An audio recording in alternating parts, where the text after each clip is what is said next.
पता नहीं आप क्या बोल रही है जी? थोड़ा-सा ठीक-ठाक बोलने से तो ठीक होगा। আচ্ছা এমনি বলছে, ভুল না সত্যি তোমার মতো বউ পাওয়ার খুব ভাগ্যের ব্যাপার। কেন এটা বলছে আমি বুঝতে পারছি না। আ এমডি আমার মতো বউ পাওয়ার মতো নয়। আমি কি না আমি সুন্দরী না আমি সত্যি কথা দূর থেকে মানুষকে না অনেক ভালো লাগে। যখন সেই মানুষটার কাছে যায় সেই মানুষের মানে কিছুদিন তার সঙ্গে কাটাবেন তখন সেই মানুষটা রিয়েল বুঝতে পারবেন সে ভালো কি খারাপ। আর সত্যি কথা বলতে মানুষের খারাপটাই দেখবেন। দেখে যদি ভালোবাসেন তবে সেই ভালোবাসাটা মানে ভালোবাসার টেকে এবং সত্যি হয়।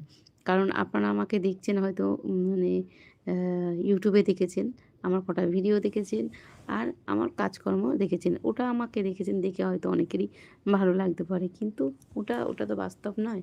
বাস্তব হচ্ছে আমারও প্রত্যেকটা মানুষের আছে, আমারও আছে। কখনো আমি ঝগড়া করি, কখনো আমি রাগ করি, কখনো আমি অনেক বেশি রাগ করি, অনেক বেশি ঝগড়া করি। সেগুলো কি বুঝবেন? আমার মতো বউ পাওয়া ভাগ্যের না। আমার মতো বউ পাওয়া মানে দুর্ভাগ্য, বুঝেছেন? আমি চাই না যে আমার মতো কোনো মেয়ে